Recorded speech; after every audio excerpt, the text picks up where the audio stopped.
But it gets worse. He now cites totally bogus internet articles. Remember, he's saying peer-reviewed, peer-reviewed, peer-reviewed, right? Okay, let's listen to this claim.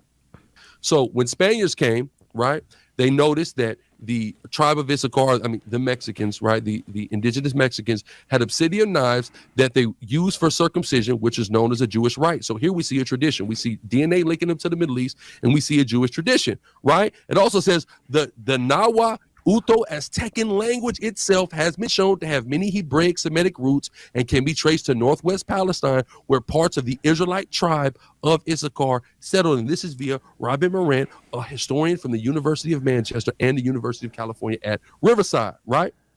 All right. Moving on. This also, he says there's no ancient oral tradition that says that these people are from the tribe of Issachar. The Mexicans originally of the 10 tribes captured by Salmanassar and of the family of Issachar, whom the Indians recognize as their special ancestor. What? All right. So these are internet myths. Nothing more than internet myths. So this is the kind of internet article that he disparaged earlier. Remember, he said, no, it's not just some internet article. What he just cited for you was one of those internet articles. So this is not an academic article. It's not peer-reviewed. Instead, it's entirely internet myth based on wild speculation. I found the source online, okay? So here's the background to Guerrilla Hebrew's big point. The article cites someone else who speaks of a, quote, divine book, which has never been seen by a European, which supposedly is connected to Hebrew. So nobody ever saw the book. Right? And it supposedly proves that they had a connection to Hebrew. In other words, this is 100% undocumented, uncorroborated hearsay. The article then claims this appears to be associated more with Aztecs than with Maya, than the Hauto, Uto-Aztecan language itself has been shown to have many Hebraic Semitic roots and can be traced to northwest Palestine, where parts of the Israelite tribes of Dan, Naphtali, Zebulun, Asher, and Issachar settled. Friends, every word of what you just saw there is false. Every single word. First, there's not a Semitic scholar on the planet who would corroborate the statement. And to all Hebrew Israelites, if you believe the statement is true, find me documented Semitic scholarship to back this claim about tracing the Aztec language back to northwest Palestine, not internet myths. Second, as explained in the Encyclopedia Britannica, Nahuan languages, also called Aztecan, Nahua, or Nahuatlan, subgroup of the Uto-Aztecan languages, now considered a division of the Carachal Aztecan subgroup of Southern Uto-Aztecan, also called Sonoran. The Nahuan language includes Pachutec and Nahua, made up of Pipil and Nahauti. The Nahuatl language has many dialects and is spoken throughout Mexico. Pipil is spoken only in El Salvador. Nothing whatsoever to do with Hebrew or Semitic languages. Zero. And my field is Near Eastern languages and literatures. That's where I have my PhD. And Guerrilla Hebrew kept saying, oh, it's top scholar, top scholar. Well, how about listening to me here when I'm talking to you about language? But don't even listen to me.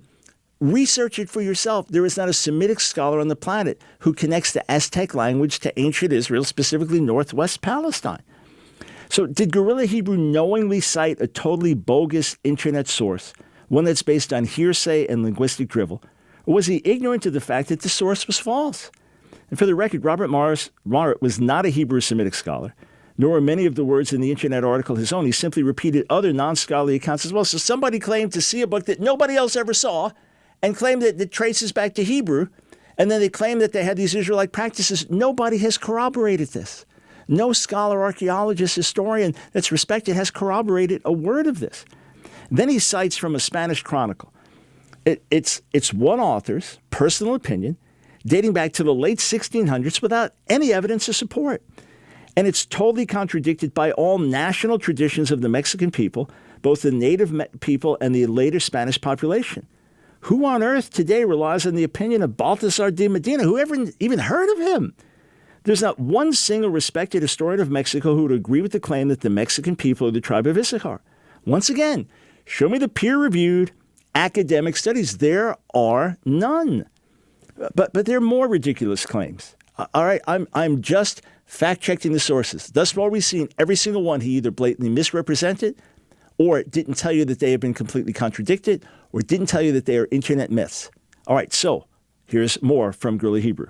So if we follow Dr. Brown's logic, we have genetic and linguistic evidence coupled with tradition that ties Mexican people to the tribe of Issachar. We also have a city in Mexico called ISSACHAR de Matamoros in southwestern part of Mexican state of Puebla.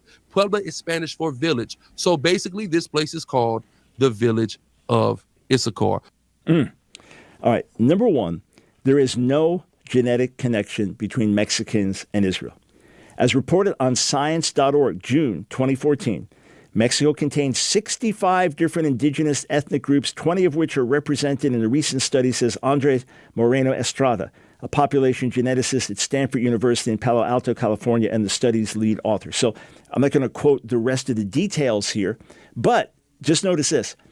Mexico, you have the native peoples, native population, then you have the Spanish coming in, then others joining together. To make them all into the tribe of Issachar, of course, is completely impossible just to start because they're completely diverse people from different parts of the world, all right? But at least 65 different indigenous ethnic groups, right? Now, a major 2021 study published in Nature Communications says this: the genetic makeup of indigenous populations inhabiting Mexico has been strongly influenced by geography and demographic history. Here we perform a genome-wide analysis of 716 newly genotyped individuals from 60 of the 60 recognized ethnic groups in Mexico. We show that the genetic structure of these populations is strongly influenced by geography, and our demographic reconstruction suggests a decline in the population size of all tested populations in the last 15 to 30 generations. And they go through all this. Here are the conclusions. The people are more closely related to Mesoamerican, South American populations than to those from Aridoamerica, showing an even more complex history of divergence than recognized. So many, many diverse peoples here. Absolutely not one people, tribe of Issachar. Absolutely not genetically related, but going back to a completely different part of the world. There's no genetic connection whatsoever. And dozens of authors contributed to this study. I'm talking about the top scholarship. I'm just going to put this on the screen for you to see a list of all the scholars involved, telling you that there is no genetic connection between the ancient Mexican people and the people in general and Issachar or Israel, period. Zero. So as we already know, the Mexicans represent many different peoples. Since the original native population was merged with the later Spanish population, they're clearly not Issachar. As for the genetic origins of the different people groups, including the Mayans, they do not trace back to ancient Israel. So there is no genetic connection. There is no national historic connection. And Issachar does not equal Issachar. Issachar versus Issachar. As for the claim that a village named Issachar proves that Mexicans are Issachar, this is beyond laughable. First, there are multiplied tens of thousands of cities and towns and villages in Mexico. You'd expect there to be scores of names that sounded like Bible names, just by poor chance. Second, Issachar in Spanish is Issachar, not Issachar. So you should have an S instead of a Z, you should have a CH instead of a C, and you should have an A instead of a U. So the phonetic and morphological connection disappears anyway. So in sum, there's no genetic connection between Mexico and Issachar. There's no historical traditional connection between Mexico and Issachar. And there's no linguistic connection between Mexico and Issachar. Now, in a separate video, I'm going to fact check the scripture references that were used. Oh, that's even more mind-boggling than the misrepresentation of sources here, the misuse of scripture. But let's just finish up with a few more of his sources. Once more, back to Al-Azhar. So in the book Lost Tribes and Promised Lands, Antonio Mendecinos gives his